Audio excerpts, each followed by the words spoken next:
എനിക്ക് മതിയായി മേഡം, എവിടെയാണെന്ന് വെച്ചാൽ പറഞ്ഞാൽ മതി, ഞാൻ ഒപ്പിട്ട് തന്നോളാം. ആ വലിയ കസേരയിലിരുന്ന് ആരെയും നോക്കാതെ പറയുമ്പോൾ നെഞ്ചെന്തുകൊണ്ടോ വല്ലാതെ മിടിച്ചിരുന്നു. അടുത്തിരിക്കുന്ന ആൾ തന്നെ പകപ്പോട് നോക്കുന്നുണ്ട്. ആ നോട്ടം കണ്ടില്ല എന്ന് നടിച്ച് നിലത്തേക്ക് തന്നെ ദൃഷ്ടിയൂന്നിയിരുന്നു. അല്ലിയെടുത്ത് ചാടിയെടുക്കേണ്ട തീരുമാനമല്ല ഇത്. പൊട്ടിച്ചെറിഞ്ഞു പോരാൻ എളുപ്പമാണ്, എന്നാൽ കൂട്ടിച്ചേർക്കാനാണ് പാട്. മുൻപിലിരിക്കുന്ന 40-നപ്പുറം വരുന്ന ആ സ്ത്രീ തന്നെ വാത്സല്യത്തോടെ നോക്കുന്നു. അത് കാണി നിറഞ്ഞു വന്ന കണ്ണുകൾ വാശിയോടെ പിടിച്ചു നിർത്തി അവരെ നോക്കി. അപ്പോഴും തനിക്കപ്പുറം ഇരുന്നയാൾ തന്നെ നോക്കുന്നു. ആ മുഖത്തെ ഭാവം വായിച്ചെടുക്കാം, പക്ഷേ നോക്കാൻ തോന്നുന്നില്ല ആളെ. എന്തോ അത്രയ്ക്കും അടുത്ത് തുടങ്ങിയിരുന്നു ഈ ജീവിതം. എടുത്തുചാട്ടമല്ല മേഡം, ഒരുപാട് ആലോചിച്ചെടുത്ത തീരുമാനമാണ്. ഇനി എനിക്ക് വയ്യ. അവൾ തളർച്ചയോടെ 2 കൈകളും തലയൂന്നി. അപ്പോഴും അടുത്തിരിക്കുന്നയാളുടെ നോട്ടം തന്നിൽ തന്നെ. ഒരു കുഞ്ഞുണ്ട് നിങ്ങൾക്ക് എന്ന് മറക്കരുത്. ആ സ്ത്രീ താക്കീതോടെ തന്നെ നോക്കുന്നു. കല്യാണം കഴിഞ്ഞപ്പോൾ തുടങ്ങിയ ഉപദേശമാണ്. ആദ്യം ഒരു ജീവിതമായി കുട്ടികളിയെല്ലാം മാറ്റണമെന്നായിരുന്നു അമ്മ പറഞ്ഞ ആദ്യത്തെ ഉപദേശം. പിന്നെ എന്താണ് ഗർഭിണിയാവാത്തത് എന്നുള്ള ആവലാതി. ഒടുവിൽ കുഞ്ഞായപ്പോഴോ ഇനി കുഞ്ഞിന് വേണ്ടി ജീവിച്ചു തുടങ്ങണം മോളെ എന്നുള്ള അടുത്ത ഉപദേശം. ഇപ്പം ആര് പറഞ്ഞാലും തലപ്പെരുക്കുന്ന പോലെയാണ് തനിക്കത്. കുഞ്ഞിനെ ജനിപ്പിച്ചത് ഞങ്ങൾ 2 പേരുമല്ലേ മേഡം. ആ ഞങ്ങൾ 2 പേർക്കുമാണ് ഈ ജീവിതം മുന്നോട്ട് കൊണ്ടുപോകാൻ താല്പര്യമില്ലാത്തതും. കുഞ്ഞിൻ്റെ കാര്യത്തിൽ ഒരു തീരുമാനത്തിൽ എത്തിച്ചേർന്നിട്ടുണ്ട്. പറഞ്ഞു തീർന്നപ്പോഴേക്കും കണ്ണുകൾ വാശിയോടെ നിറഞ്ഞു തുടങ്ങിയിരുന്നു. അവ വാശിയോടെ തട്ടിമാറ്റി അവരെ വീണ്ടും നോക്കിയല്ലി. മനുവിനൊന്നും പറയാനില്ലേ? ആ സ്ത്രീ അവസാനം എന്നോണം അയാളെ നോക്കി. മനു അപ്പോഴും അല്ലിയെ തന്നെ നോക്കിയിരിക്കുവാണ്. അധികം സംസാരിക്കാത്ത പ്രകൃതമാണ് അല്ലിക്ക്. അവളാണ് ഇന്ന് ഇത്ര ഉറപ്പോടെ പറയുന്നത് അവൾക്ക് തന്നെ വേണ്ട എന്ന്. മനു, തന്നോടാണ് ഞാൻ ചോദിക്കുന്നത്. മറുപടിയൊന്നുമില്ല എന്ന് കണ്ടതും ആ സ്ത്രീക്ക് നല്ല ദേഷ്യം വന്നു തുടങ്ങിയിരുന്നു. വർഷം കുറച്ചായി കൗൺസിലറായിട്ട് ഇവിടെ ഇരിക്കുന്നു. പല ദമ്പതികളും വന്ന് ഈ ബന്ധം വേണ്ട എന്ന് വാശി പിടിക്കാറുണ്ട്. ചിലത് വേർപിരിഞ്ഞു തന്നെ പോകാറാണ് പതിവ്. പക്ഷേ എങ്കിൽ കൂടി തൻ്റെ ഭാഗത്ത് നിന്ന് തന്നെ കൊണ്ടാവും വിധം പറഞ്ഞു മനസ്സിലാക്കാൻ ശ്രമിക്കാറുണ്ട്. പല ജീവിതങ്ങളും മൂന്നാമതൊരാളായി നിന്നാലേ ശരിയേത് തെറ്റേത് എന്നറിയുവാൻ കഴിയൂ. അതുകൊണ്ട് തന്നെ പറഞ്ഞു മനസ്സിലാക്കിക്കാൻ പറ്റുമെങ്കിൽ അതിനെ ഒരു കൗൺസിലർ എന്ന തരത്തിൽ താൻ എപ്പോഴും നോക്കുകയുള്ളൂ. ഒരു ജീവിതം തകർക്കാൻ എളുപ്പമാണ്, അത് കൂട്ടിക്കൊണ്ട് പോകാനാണ് പാട്. ഇവിടെ തൻ്റെ മുൻപിലിരിക്കുന്ന 2 പേരും പ്രായം കൊണ്ട് വളരെ ചെറുപ്പം. പോരാത്തതിന് ഒരു കുഞ്ഞുമുണ്ട് 2 പേർക്കും. പക്ഷേ ഈ പെൺകുട്ടിയുടെ കണ്ണുകളിലേക്ക് നോക്കുമ്പോൾ ഒരു കടലിരുമ്പുന്നു. അവൾക്ക് എന്തൊക്കെയോ പറയാനുണ്ട്. അവളുടെ ഉള്ളിൽ വലിയൊരു സങ്കടമുണ്ട്. അതുതന്നെയാവാം അവരുടെ ഈ തീരുമാനത്തിൻ്റെ പിന്നിലും. അല്ലിയുടെ തീരുമാനം തന്നെയാണ് മേഡം എനിക്കും. ഈ ബന്ധം വേർപ്പെടുത്തണം എത്രയും പെട്ടെന്ന്. മനുവിൻ്റെ ശബ്ദമാണ് അവരെ ചിന്തയിൽ നിന്നുണർത്തിയത്. അതാണ് തീരുമാനമെങ്കിൽ എനിക്കൊന്നും പറയാനില്ല. 2 സിറ്റിംഗ് കൂടെയുണ്ട്, അതിനുശേഷം ഫൈനൽ ഡിസിഷൻ ആവും. ആ സ്ത്രീ തൻ്റെ മുൻപിലെ പേപ്പറിൽ എന്തൊക്കെയോ കുറിച്ചുകൊണ്ട് പറഞ്ഞു. അപ്പോഴും അടുത്തിരിക്കുന്ന ആളുടെ നോട്ടം തന്നിൽ തന്നെയാണ്. പതിയെ എഴുന്നേറ്റ് ആ ഇടുങ്ങിയ മുറിയിൽ നിന്ന് പുറത്തേക്കിറങ്ങി. ഒപ്പം മനുവേട്ടനും. കുഞ്ഞിനെ അമ്മയുടെ കയ്യിൽ കൊടുത്തിരിക്കുകയായിരുന്നു. അവൾ തന്നെ കണ്ടപ്പോൾ തൻ്റെ അടുത്തേക്ക് ചാടി വീണു. മാളൂട്ടി. അവൾക്കിപ്പോൾ 2 വയസ്സാവുന്നേ ഉള്ളൂ. മാളൂട്ടി തൻ്റെ നെഞ്ചിൽ എന്തോ പരതുന്നുണ്ട്. അത് കണ്ടപ്പോൾ കുഞ്ഞിനെ ഒന്നുകൂടെ നെഞ്ചിലേക്ക് അമർത്തി പിടിച്ചു. അപ്പോഴേക്കും മനുവേട്ടൻ ആരോടോ എന്ന വാശി പോലെ ധൃതിയിൽ പുറത്തേക്ക് ഇറങ്ങിപ്പോയിരുന്നു. കുഞ്ഞിന് വിശക്കുന്നുണ്ട് മോളെ, അമ്മ തന്നെ നോക്കി പറഞ്ഞപ്പോൾ പതിയെ കുഞ്ഞിനെയും എടുത്ത് കോടതി വരാതിയുടെ പുറത്തേക്ക് നടന്നു. വണ്ടി പാർക്ക് ചെയ്തിരിക്കുന്ന സ്ഥലത്ത് മനുവേട്ടൻ തന്നെ പ്രതീക്ഷിച്ചെന്ന പോലെ നിൽക്കുന്നുണ്ട്. അത് കണ്ടപ്പോൾ നടത്തത്തിൻ്റെ വേഗത പതിയെ കുറഞ്ഞു. ഞാൻ മനുവേട്ടൻ്റെ കൂടെ പോട്ടെ അമ്മേ, വീട്ടിലാരും അറിഞ്ഞിട്ടില്ല ഞങ്ങൾ ഇങ്ങോട്ടേക്ക് വന്നതെന്ന്. കുഞ്ഞിനെ ഡോക്ടറെ കാണിക്കാനെന്ന് പറഞ്ഞിട്ടാണ് ഇറങ്ങിയത്. അടുത്തു നിൽക്കുന്ന അമ്മയോട് പതിഞ്ഞ ശബ്ദത്തിൽ പറഞ്ഞു. അമ്മയുടെ മുഖത്ത് നീരസം വന്നതറിഞ്ഞുവെങ്കിലും നിസ്സഹായതയോടെ നിൽക്കാനേ കഴിഞ്ഞുള്ളൂ. എത്ര കിട്ടിയാലും നീ പഠിക്കില്ല അല്ലി, അമ്മ അമർത്തി പറഞ്ഞുകൊണ്ട് മുന്നോട്ട് നടന്നു. നേരെ വീട്ടിലേക്കാവും പോവുക. വീട്ടിൽ അച്ഛനും അറിഞ്ഞിട്ടില്ല ഒന്നും. അറിയിക്കേണ്ട എന്ന് താനാണ് പറഞ്ഞത്. എന്തിനച്ഛൻ അറിഞ്ഞില്ല എന്ന് പറയുന്നു? മനുവേട്ടൻ പോലും രാവിലെ താൻ പറയുമ്പോഴാണ് അറിയുന്നത്. ഇന്നെന്നെ ഒരിവിടം വരെ കൊണ്ടുപോകുമോ എന്ന് ചോദിച്ചപ്പോൾ സംശയത്തോടെ തന്നെ നോക്കുന്നവനെ കണ്ടില്ല എന്ന് നടിച്ചു. എങ്ങോട്ടേക്കാണ്? അലസമായി ചോദിച്ചുകൊണ്ട് ഷർട്ടിൻ്റെ ബട്ടൺസ് ഇടുമ്പോഴാണ് ആളോടത് പറഞ്ഞത്.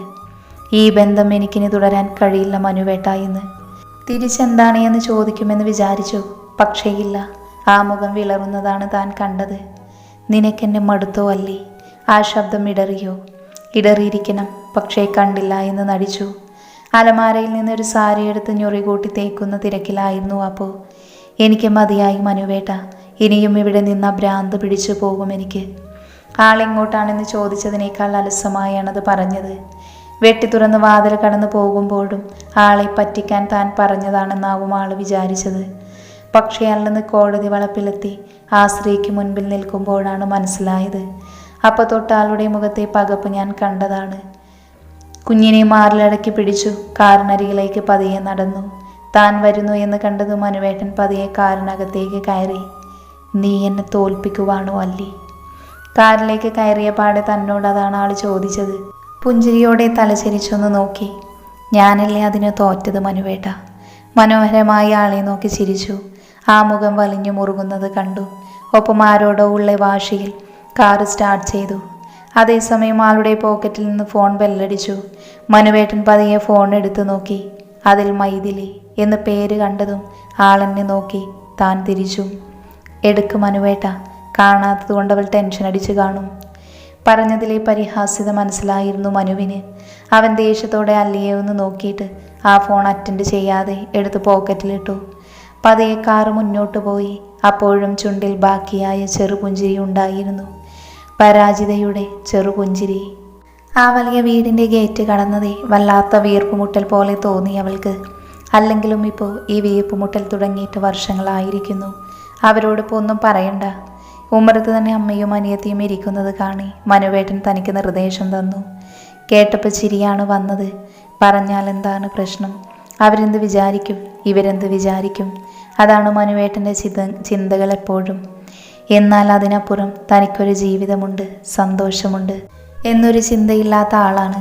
മൈഥിലിക്ക് സന്തോഷമാവുകയേ ഉള്ളൂ മനുവേട്ട ഈ വാർത്തയറിഞ്ഞ.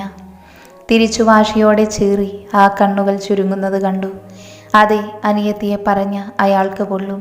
അനിയത്തി ഏതു നേരവും അവളെ പറ്റിയുള്ള ചിന്തകൾ മാത്രമേ ഉള്ളൂ. മൈഥിലി എന്തിനു നീ ശത്രുവിനെ പോലെ കാണുന്നു അല്ലേ? തിരിച്ചൊരു ചാട്ടമായിരുന്നു. ഉറക്കത്തിൽ നിന്ന് ഞെട്ടിയെണീറ്റ് കുഞ്ഞ് കരയുവാൻ തുടങ്ങി. രൂക്ഷമായി ഒന്ന് നോക്കി വാതിൽ തുറന്ന് പുറത്തേക്കിറങ്ങി. ഒപ്പം വലിച്ചടിച്ച് ആരോടോ ഉള്ള വാശി എന്ന പോലെ അകത്തേക്ക് കയറിപ്പോയി. ഉമ്മറത്ത് തന്നെ ഇരുവരും ഇരിക്കുന്നു. അമ്മായി അമ്മയും പുന്നാര അനിയത്തി മൈഥിലിയും. തന്നെ ആകമാനം നോക്കുന്നുണ്ട് ഇരുവരും. എന്തോ പറഞ്ഞടി ഡോക്ടർ? പടികിടന്ന പാടെ ചോദ്യമെത്തി. ഡോക്ടറുടെ അടുത്ത് പോയാൽ മരുന്ന് തരുമെന്നറിയില്ലേ അമ്മയ്ക്ക്? തിരിച്ചു മനുവേട്ടനോടുള്ള അമർഷം അവരിൽ തീർത്തു. അല്ലെങ്കിലും മനുവേട്ടനോട് തനിക്കൊരു അമർഷവുമില്ല. ഉള്ളത് മുഴുവൻ ഈ 2 പേരോട് മാത്രമാണ്. ഈ 2 പേരാണ് തൻ്റെ ജീവിതം ഇങ്ങനെയാക്കി തീർക്കുന്നത്. അമ്മയുടെ കുറ്റപ്പെടുത്തൽ കേൾക്കാൻ നിൽക്കാതെ നേരെ കുഞ്ഞിനെയും കൊണ്ട് അകത്തേക്ക് കയറിപ്പോയി. ഹാളിലേക്ക് കടന്നില്ല. അപ്പോഴേക്കും കേൾക്കാം തന്നെ തോന്നിവാസത്തിൻ്റെ കെട്ട് മനുവേട്ടന് മുൻപിൽ അഴിക്കുന്ന മൈഥിലിയുടെ ശബ്ദം. ഒരു നെടുവീർപ്പോടെ മുറിയിലേക്ക് ചെന്നു. കുഞ്ഞിനെ ബെഡിൽ കിടത്തി പുതപ്പിച്ചു കൊടുത്തു. മുടി വാരിക്കെട്ടി കണ്ണാടിക്ക് മുൻപിൽ ചെന്നു നിന്നു. സാരിയുടെ പിന്നടിക്കുമ്പോഴും കേൾക്കാം അമ്മയുടെയും അവളുടെയും ഉയർന്ന ശബ്ദം. മനുവേട്ടൻ്റെ ശബ്ദം ഒരിക്കലെങ്കിലും ഉയർന്നോ എന്നൊരു കൗതുകത്തിൽ ചെവി കൂർപ്പിച്ചു. ഇല്ല. ചുണ്ടിൽ ആ പഴയ പുച്ഛച്ചിരി വിരിഞ്ഞു. വാശിയോടെ സാരിയുടെ പിന്നടിച്ചു മാറിൽ നിന്ന് സാരി വലിച്ചൂരി. അപ്പോഴേക്കും വാതിൽ തുറന്ന് മനുവേട്ടൻ അകത്തേക്ക് കടന്നിരുന്നു. തന്നെ ഒന്ന് നോക്കി ശേഷം വാതിൽ കൊട്ടിയടച്ചുകൊണ്ട് ബെഡിൽ വന്നിരുന്നു. കണ്ണാടിയിലൂടെ ഒന്ന് നോക്കി ശേഷം സാരി മാറിലേക്ക് വെറുതെ ചുറ്റി താനും ബെഡിൽ ചെന്നിരുന്നു. നിനക്കമ്മയോട് മര്യാദയ്ക്ക് സംസാരിക്കാമായിരുന്നു. അനിഷ്ടത്തോടെയുള്ള മനുവേട്ടൻ്റെ വാക്കുകൾ കൂടുതൽ ചൊടിപ്പിക്കുകയാണ് ചെയ്തത്. ഞാൻ 26 വയസ്സുള്ളൊരു പെണ്ണാണ് മനുവേട്ട. ആരോടെങ്ങനെ സംസാരിക്കണമെന്ന് എനിക്ക് നന്നായി അറിയാം. തിരിച്ചു വാശിയോടെ മനുവേട്ടനെ നോക്കി. കണ്ണുകൾ അപ്പോഴേക്കും നിറഞ്ഞൊഴുകുന്നു. എന്നിട്ടാണോ അവരോട് അങ്ങനെയൊക്കെ? മനുവേട്ടൻ ഒച്ചയെടുത്തു. ആരോട് ഇങ്ങനെയൊക്കെ എന്നാണ് നിങ്ങൾ പറയുന്നത്? മനുവിൻ്റെ നേർ കലറിയപ്പോൾ മനു പകപ്പോടെ അവളുടെ വാ പൊത്തി. എന്താണല്ലേ നിനക്ക്? ഭ്രാന്ത് പിടിച്ചോ? എന്താണ് നിനക്ക് പറ്റിയത്? മനുവേട്ടൻ നെഞ്ചോട് അടക്കി പിടിച്ച് ചോദിച്ചതും അത്ര നേരം അടക്കി പിടിച്ച കരച്ചിൽ ആൾക്ക് മുൻപിൽ ഒഴുക്കി വിട്ടു. എനിക്കിനി ഇവിടെ പറ്റില്ല മനുവേട്ട. മനുവേട്ടനെ സ്നേഹിക്കുന്നവർ ആരും എൻ്റെയല്ല. കഴുത്തിൽ കയറിട്ട് കുരുക്കി കുരുക്കി കൊല്ലുന്ന പോലെയാണ് എനിക്കിവിടെ നിൽക്കുന്ന ഓരോ നിമിഷവും. അവൾ പെട്ടെന്ന് തോർത്തുന്ന പോലെ അവനിൽ നിന്ന് അകന്നു മാറി. അതിനു മാത്രം എന്താണ് ഉണ്ടായത് അല്ലി? മനു അവളെ കണ്ണെടുക്കാതെ നോക്കി. ഒന്നുമില്ലേ മനുവേട്ട, ഞാൻ നിങ്ങളോട് പറയുന്ന ഓരോ കാര്യങ്ങളും നിങ്ങൾക്കൊന്നുമല്ലേ? ഞങ്ങളുടെ അമ്മയുടെ ഭാഷയിൽ തലയണ മന്ത്രം, ഒന്നുമല്ലേ നിങ്ങൾക്ക്? ഒരിക്കലെങ്കിലും നിങ്ങൾ എനിക്ക് വേണ്ടി അവരോട് പോയി ചോദിച്ചിട്ടുണ്ടോ? അല്ലി വാശിയോടെ കണ്ണുകൾ തുടച്ചവനെ നോക്കി ശേഷം പുച്ഛത്തോടെ എഴുന്നേറ്റു. മനു മുഖം കുനിച്ച് നിന്നതേയുള്ളൂ. കുടുംബത്തെ സ്നേഹിക്കണം മനുവേട്ട, പക്ഷെ ഞാനും നിങ്ങളുടെ ഒരു ഭാഗമായിട്ട് വർഷങ്ങൾ പിന്നിട്ടുവെന്ന് ഓർക്കുന്നത് നല്ലതാണ്. അവൾ അത്രയും പറഞ്ഞുകൊണ്ട് പതിയെ ബാത്റൂമിലേക്ക് കയറി. കരഞ്ഞു കലങ്ങിയ കണ്ണുകൾ ആരോടോ ഉള്ള വാശിക്കുന്ന പോലെ വെള്ളമെടുത്ത് കഴുകിക്കൊണ്ടിരുന്നു. ആ പറയ ആര്യ. റൂമിൽ നിന്ന് മനുവിൻ്റെ അടക്കിയ ശബ്ദം കേൾക്കാം. ആര്യ. ആ പേര് കേട്ടപ്പോൾ അവനൊന്നുകൂടെ തല പെരുക്കുന്നത് പോലെ തോന്നി. അവൾ കണ്ണാടിയിലൂടെ തൻ്റെ പ്രതിബിംബത്തിലേക്കൊന്ന് നോക്കി.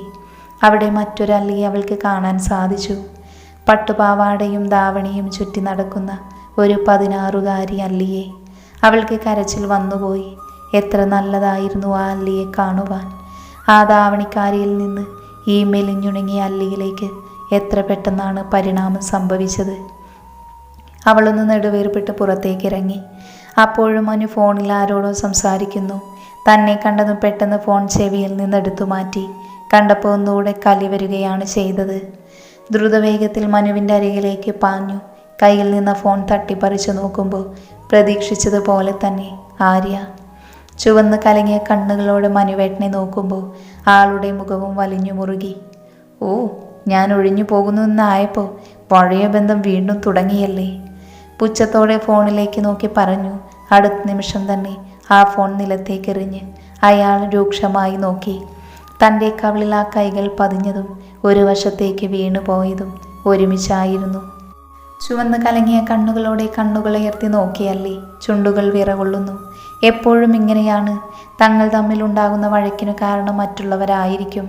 ഒരിക്കൽ പോലും തമ്മിൽ ഒരു കാരണമായി വഴക്കിട്ടിട്ടില്ല. എത്ര വിരോധാഭാസമല്ലേ? പതിയെഴുന്നേറ്റ് ബെഡിൽ ഒന്നും അറിയാതെ ഉറങ്ങുന്ന കുഞ്ഞിനെയും എടുത്ത് പുറത്തേക്ക് നടക്കാനൊരുങ്ങി. മനു തലയിൽ കൈവച്ച് ബെഡിലിരുന്നു.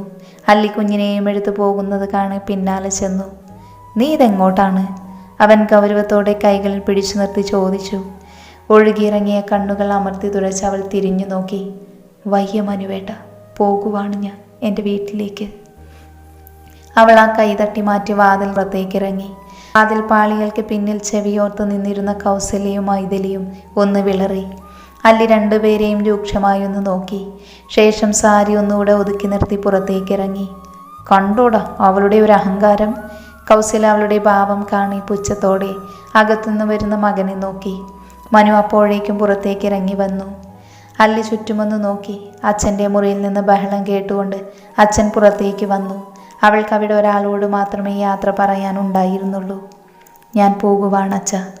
നിറയുന്ന കണ്ണുകളോടെ പാടെ ശാസിച്ചു നിർത്തിയാണ് പറഞ്ഞത്. അച്ഛനെ അവളെ ഒന്ന് നോക്കി. പിന്നീട് തലചരിച്ചുകൊണ്ട് മനുവിനെയും ഒന്ന് നോക്കി. മോള് പോയി വാ. ആ കണ്ണുകളിലെ അനുവാദം മാത്രം മതിയായിരുന്നു അവൾക്ക്. തിരിഞ്ഞു നിന്ന് മനുവിനെ ഒന്ന് നോക്കി. നീ ഇന്ന് പോയാ പിന്നെ ഒരു തിരിച്ചുവരവുണ്ടാവില്ല നിനക്കല്ലി. മനു വാശിയോടെ ചീറി. അല്ലി അവനെ പകപ്പോടെ നോക്കി.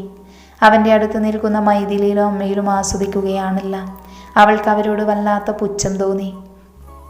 എനിക്കിനി ഈ വീട്ടിലേക്ക് വരുവാൻ ഒരാഗ്രഹവുമില്ല മനുവേട്ട. അവൾ കുഞ്ഞിനെ ഒന്നുകൂടെ നെഞ്ചോടടക്കി പിടിച്ചുകൊണ്ട് പുറത്തേക്കിറങ്ങി. ശേഷം കയ്യിലെ ഫോണെടുത്ത് ഏതോ ഒരു നമ്പറിലേക്ക് വിളിച്ചു. അമലേട്ട, എത്താറായോ?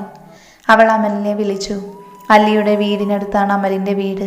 അവർ വല്ല യാത്രയുമുണ്ടെങ്കിൽ ഓട്ടം വിളിക്കുക. അമലിൻ്റെ ഓട്ടോയാണ്. അപ്പോഴേക്കും അമലിൻ്റെ ഓട്ടോ ആ വലിയ വീടിൻ്റെ ഗേറ്റിനരികിൽ വന്നു നിന്നിരുന്നു. അല്ലി ആശ്വാസത്തോടെ മുൻപോട്ട് നടന്നു. പതിയെ ആ ഓട്ടോയിൽ കയറിപ്പോയി. മനു അതും കണ്ടുകൊണ്ട് നിശ്ചലനായി വീടിൻ്റെ ഉമ്മറത്ത് തന്നെ നിൽക്കുന്നു. അപ്പോഴും അവൻ്റെ ഫോണിൽ ആര്യ എന്ന പേര് തെളിഞ്ഞുകൊണ്ട് കോള് വന്നുകൊണ്ടിരുന്നു. പോയിട്ടെന്തായി അമ്മേ? ആ ഓടിട്ട വീടിൻ്റെ ഉമ്മറത്തേക്ക് കയറുമ്പോഴേ ആശ ഓടി വന്നു. അല്ലയുടെ അനിയത്തിയാണ് ആശ. അവർ 3 പേരാണ്. ആശ, അജിത്ത്, അല്ലി. അല്ലിയാണ് മൂത്തത്. ആശ ഇപ്പോൾ +2 പഠിക്കുന്നു. അജിത്ത് ഡിഗ്രി കഴിഞ്ഞ് ജോലി നോക്കിക്കൊണ്ടിരിക്കുന്നു. ഒപ്പം അടുത്തുള്ളൊരു ബേക്കറി കടയിൽ താൽക്കാലികമായി ജോലിക്ക് പോകുന്നുണ്ട്. അല്ലിയുടെ അച്ഛന് കൂലിപ്പണിയാണ്. അച്ഛൻ്റെയും അജിത്തിൻ്റെയും വരുമാനത്തിലാണ് കുടുംബം കഴിഞ്ഞു പോകുന്നത്. എന്താവാനാണ്? നിന്റെ ചേച്ചിക്ക് സ്വന്തമായ ഒരു തീരുമാനമില്ല. അതുതന്നെയാണ് പ്രശ്നം. അവന് ഇഷ്ടമില്ലെങ്കിൽ ഇറങ്ങി ഇങ്ങോട്ട് വരണം. അതാണ് വേണ്ടത്. ആളത്ര വീണ്ടും കടിച്ചു തൂങ്ങി അവിടെ കിടക്കുകയല്ല ചെയ്യേണ്ടത്. അമ്മ അല്ലിയോടുള്ള ദേഷ്യം മുഴുവൻ ആശയോട് പറഞ്ഞു തീർക്കുന്നു. ചേച്ചി മനുവേട്ടൻ്റെ ഒപ്പം തിരിച്ച് ആ വീട്ടിലേക്ക് തന്നെ പോയി കാണുമെന്ന് ഊഹിച്ചു. ആശ ഒരു നെടുവീർപ്പോടെ ഭിത്തിയിലേക്ക് ചാരി നിന്നു. ചേച്ചിയുടെ ജീവിതമല്ലേ അമ്മേ? പുറത്ത് നമുക്ക് അഭിപ്രായം പറയാൻ എളുപ്പമാണ്. ചേച്ചിയുടെ അവസ്ഥ നമുക്കറിയില്ലല്ലോ. ആശ അമ്മയെ വല്ലായ്മയോടെ നോക്കി. ഇന്ദിരാമ അവളെ രൂക്ഷമായി നോക്കിയ ശേഷം അകത്തേക്ക് കയറി. അല്ലെങ്കിലും ചേച്ചിയെ പറഞ്ഞാൽ നീ എതിര് പറയുമെന്നറിയാം. അവർ ക്ഷീണത്തോടെ പടിക്കെട്ടിലിരുന്നു. ആകെ വിയർത്തിരുന്നു. രാവിലെ ഇറങ്ങിയതാണ്. ഇപ്പം നേരം നട്ടുച്ചയും. എടി, കുടിക്കാൻ ഇച്ചിരി വെള്ളം ഇങ്ങെടുത്തേ. അവർ പറയുന്നത് കേട്ടപ്പോൾ ആശ പതിയെ അകത്തേക്ക് പോയി. ഒരു മൊന്തയിൽ പച്ചവെള്ളമായി വന്നു. നിനക്ക് പോവാനായോ? അവർ സംശയത്തോടെ ആശയുടെ മുഖത്തേക്ക് നോക്കി. ചോറുണ്ടിട്ട് ഇറങ്ങണോ അമ്മേ? അവൾ ഉമ്മറത്തെ തിണ്ണയിൽ കയറിയിരുന്നു. ആശയും അല്ലിയും പണ്ട് മുതലേ ഡാൻസ് പഠിച്ചവരാണ്. കിഴക്കൽ അമ്പലത്തിൽ വെച്ച് വലിയ ടീച്ചറാണ് അവരെ രണ്ടാളെയും പഠിപ്പിച്ചത്. വർഷങ്ങളായി കിഴക്കൽ അമ്പലത്തിൽ കുട്ടികൾ ഡാൻസ് അഭ്യസിക്കുന്നുണ്ട്. 10ാം ക്ലാസ് കഴിഞ്ഞുള്ള വെക്കേഷൻ വലിയ ടീച്ചർക്ക് ചെറുതായി വയ്യാതെയായി. അന്ന് മുതൽ ടീച്ചറുടെ സഹായിയായി ആശയും പോയി തുടങ്ങി. അങ്ങനെ കിഴക്കയിലെ അമ്പല കമ്മിറ്റിക്കാർ ഡാൻസ് അഭ്യസിക്കുന്നവർക്ക് വേണ്ടി ഒരു മണ്ഡപം പണിതു തന്നിട്ടുണ്ട്. രാവിലത്തെ ബാച്ച് വലിയ ടീച്ചറും വൈകിട്ടത്തെ ബാച്ച് ആശയും ചേർന്നാണ് നടത്തുന്നത്. അങ്ങനെ ചെയ്യുന്നത് കൊണ്ട് അവളുടെ ക്ലാസ്സിനെയും ബാധിക്കാറില്ല. മാത്രവുമല്ല, ചെറിയൊരു വരുമാന മാർഗമായി അവൾക്ക്. നീ എന്ന കഴിക്കാൻ വല്ലതും എടുത്തു വെക്ക്. അമ്മ അവളെ നോക്കി പറഞ്ഞതും ആശ പതിയെ എഴുന്നേറ്റ് അകത്തേക്ക് നടന്നു. അതേസമയം വീട്ടുമുറ്റത്തേക്ക് ഒരു ഓട്ടോ വരുന്നതും കണ്ട ആശ ഒന്ന് ശങ്കിച്ചു. എത്രയായി അമലേട്ടാ? അല്ലി ഓട്ടോയിൽ നിന്നിറങ്ങി അമലിനെ നോക്കി. അത് പിന്നെ കണക്ക് കൂട്ടാമല്ലി. അമൽ ചെറിയ പുഞ്ചിരിയോടെ അവളുടെ മറുപടി കാക്കാതെ വണ്ടി തിരിച്ചു. അല്ലെങ്കിലും അമലിന് കുറച്ച് ക്യാഷ് കൊടുക്കാനുണ്ട്. ആ പറ്റിൽ ഇതും ചേർത്തോട്ടെ എന്ന് ചിന്തിച്ചുകൊണ്ട് അല്ലി കുഞ്ഞിനെയും നെഞ്ചിൽ പൊതിഞ്ഞ് പിടിച്ച് വീടിൻ്റെ ഉമ്മറത്തേക്ക് നോക്കി. തന്നെ കണ്ട പകപ്പിൽ നിൽക്കുന്ന അമ്മയെയും ആശയെയും ഒന്ന് നോക്കി. പതിയെ അവൾ മുൻപോട്ട് നടന്നു. ഇനി തനിക്ക് വരാൻ പോകുന്നത് അറിയാതെ.